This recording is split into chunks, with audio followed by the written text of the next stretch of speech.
नमस्कार विद्यार्थी मित्रांनो, MPSC 365 या यूट्यूब चॅनलवर आपलं स्वागत आहे. विद्यार्थी मित्रांनो, आज आपण MPSC राज्यसेवेचा एक्झाम पॅटर्न काय आहे, तसेच या एक्झाममध्ये किती टप्पे आहेत व प्रत्येक टप्प्याचं स्वरूप काय आहे हे पाहणार आहोत. चला तर मग आजच्या व्हिडिओला सुरुवात करूया. MPSC राज्यसेवा परीक्षेमध्ये 3 टप्पे आहेत: पूर्व परीक्षा, मुख्य परीक्षा व मुलाखत. पूर्व परीक्षा ही 400 मार्काची असते, मुख्य परीक्षा ही 800 मार्काची असते, तर इंटरव्ह्यू हा 100 मार्काचा असतो. पूर्व परीक्षेतून वॅकन्सीच्या 15 पट विद्यार्थी मुख्य परीक्षेसाठी घेतले जातात, तर मुख्य परीक्षेतून वॅकन्सीच्या 3 पट विद्यार्थी हे मुलाखतीसाठी घेतले जातात. तर चला पहिला टप्पा म्हणजे पूर्व परीक्षाबद्दल सविस्तर माहिती घेऊया. पूर्व परीक्षेमध्ये 2 पेपर असतात. पेपर 1 म्हणजेच GSचा पेपर, तसेच पेपर 2 म्हणजे CSATचा पेपर.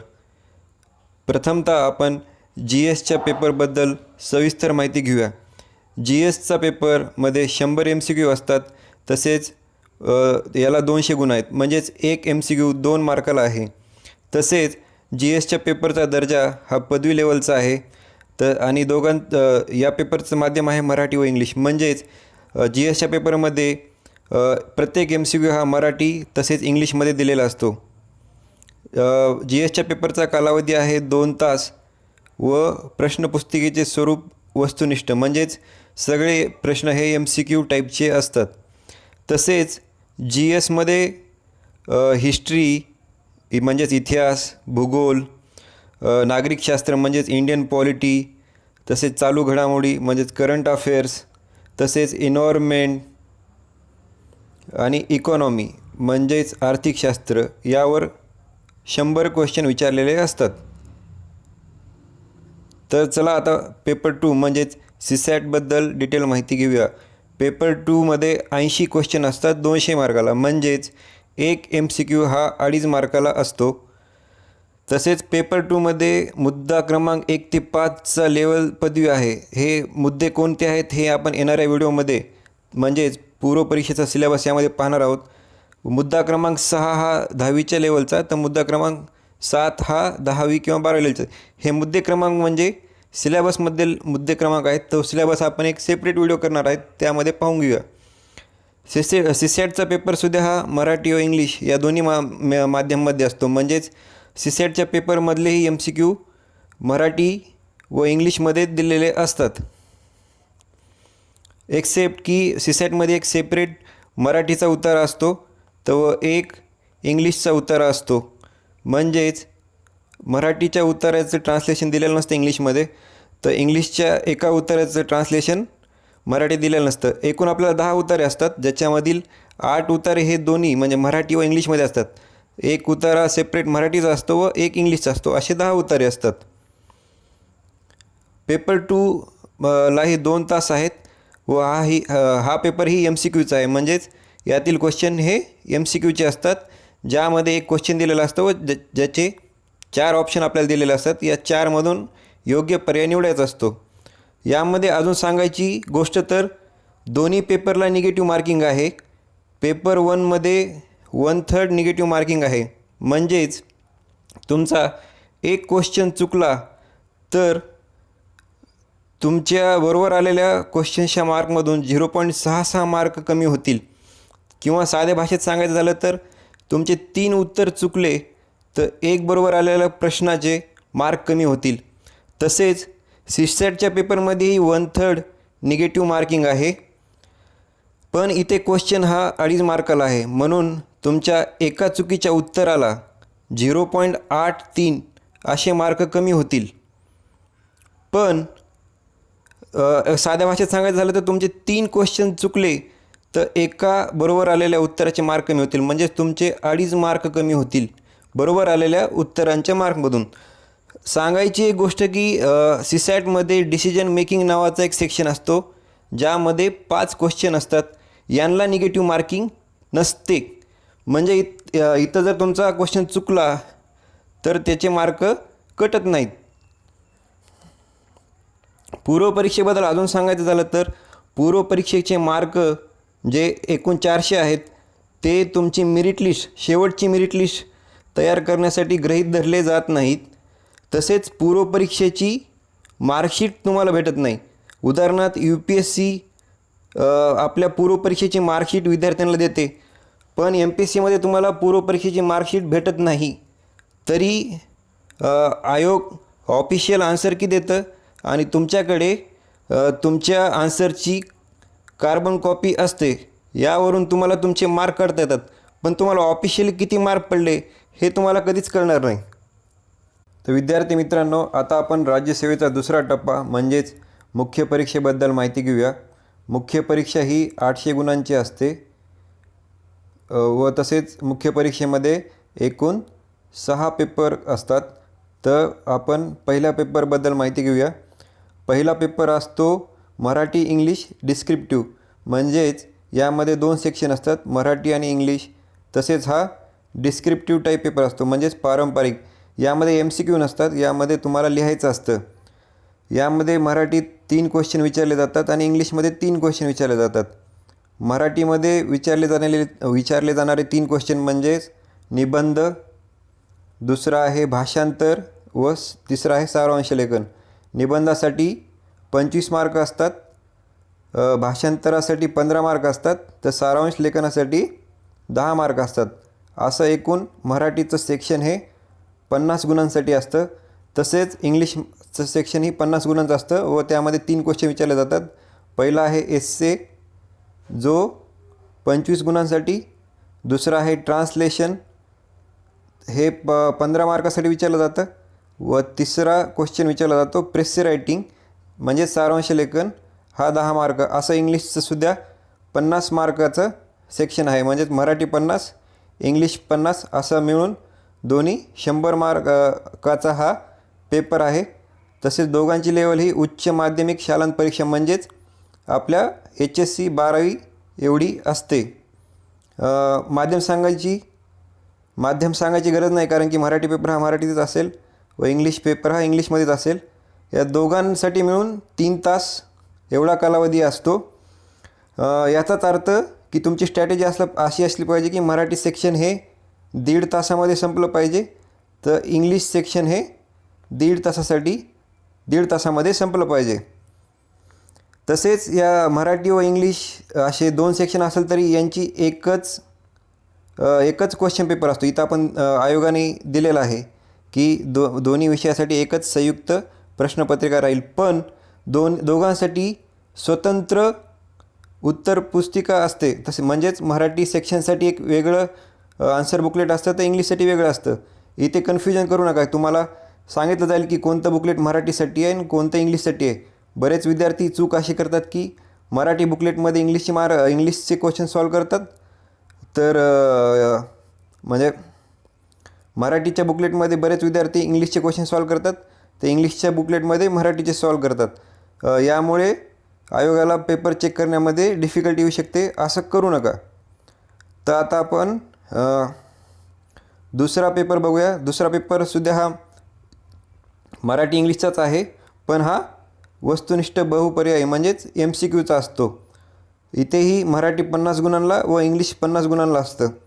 जरी आयोगाने इथं प्रश्नांची संख्या दिली नाही तरी मागील प्रश्नपत्रिका म्हणजे पास्ट इयरच्या पेपरवर असं समजू शकतो की आपण मराठीमध्ये 50 क्वेश्चन येतात 50 मार्क्ससाठी, तसेच इंग्लिशचे 50 क्वेश्चन येतात 50 मार्क्ससाठी.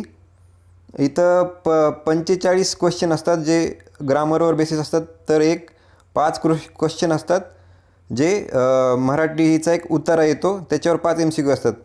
तसेच इंग्लिशमध्ये पण 50 क्वेश्चन येतात, 45च्या आसपास हे ग्रामर असतात, तर 5 मार्काचा उतारा असतो, म्हणजेच एक उतारा असतो त्यामध्ये 5 MCQ दिलेले असतात.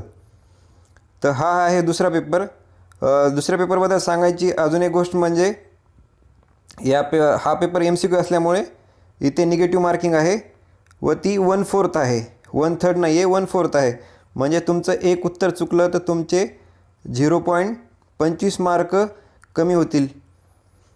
कारण इथे हा पेपर 100 गुणांचा आहे, 100 क्वेश्चन, म्हणजेच एक MCQ हा 1 मार्काचा आहे. त्यामुळे 1/4 म्हणजेच तुमचे 0.25 मार्क कमी होतील. म्हणजेच तुमचे 4 उत्तरं चुकली तर 1 बरोबर उत्तराचे मार्क कमी होतील. तर चला आता आपण तिसरा पेपर कोणता हा बघूया. तिसरा पेपर हा सामान्य अध्ययन 1 म्हणजेच GS1चा पेपर आहे. यामध्ये GS1च्या पेपरमध्ये 150 क्वेश्चन असतात 150 मार्काला, म्हणजेच 1 MCQ 1 मार्काला.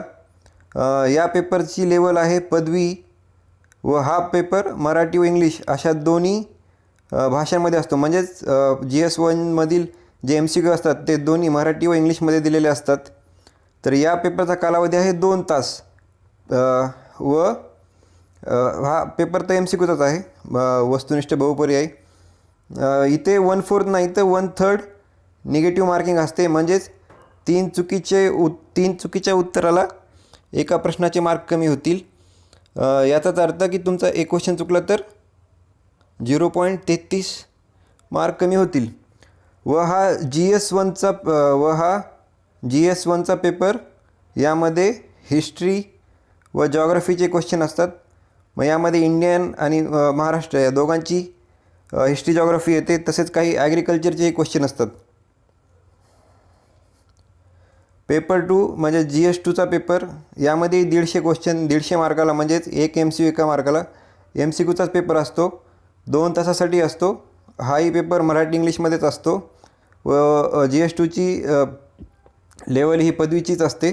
GS2चा पेपर म्हणजे हा इंडियन पॉलिटीवर असतो, म्हणजेच आपला नागरिकशास्त्र व प्लस यामध्ये काही ॲक्ट्स व लॉज यावरही प्रश्न विचारले जातात. तसेच या सगळ्या GS1, 2, 3, 4 या सगळ्यांसाठीच निगेटिव्ह मार्किंग ही 1/3च आहे. म्हणजेच 3 चुकीच्या उत्तरासाठी एका उत्तराचे मार्क कमी होतील. आता आपण हे रिपीट करणार नाही आहोत दुसऱ्या पेपरसाठी. तर तिसरा पेपर हा GS3चा आहे. हा पेपर HR आणि HRDचा पेपर आहे. याच्यामध्ये ह्युमन रिसोर्स व ह्युमन रिसोर्स डेव्हलपमेंट यावर असतात. हा पेपर ही 150 मार्काचा आहे, 150 प्रश्नांसाठी आहे. म्हणजेच 1 MCQ 1 मार्काला. याची लेवल पदवीची आहे. हा पेपर ही मराठी व इंग्लिशमध्ये असतो व 2 तासासाठी असतो. एक जाणून घेऊया की आपण आधी चौथा पेपरबद्दल बघूया.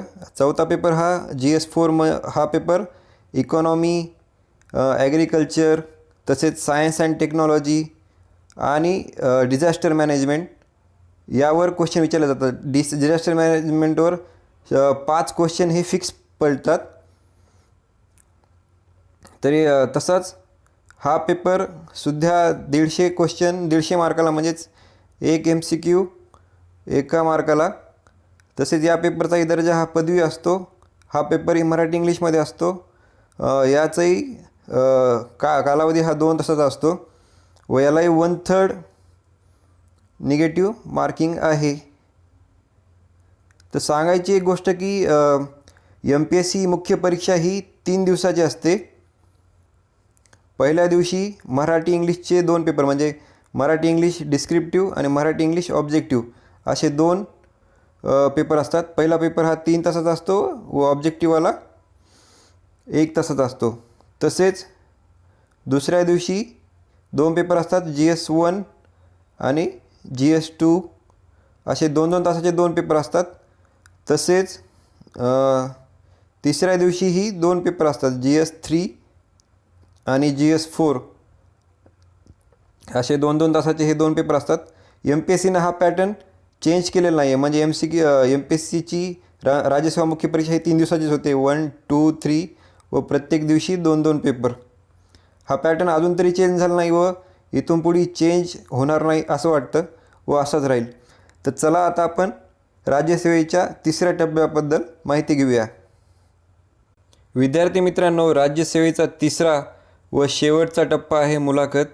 मुलाखतीला 100 मार्क असतात व हे 100 मार्क मुख्य परीक्षेच्या 800 मार्कांमध्ये इन्क्लूड करून, म्हणजेच 900 पैकी शेवटची मेरिट लिस्ट लागते.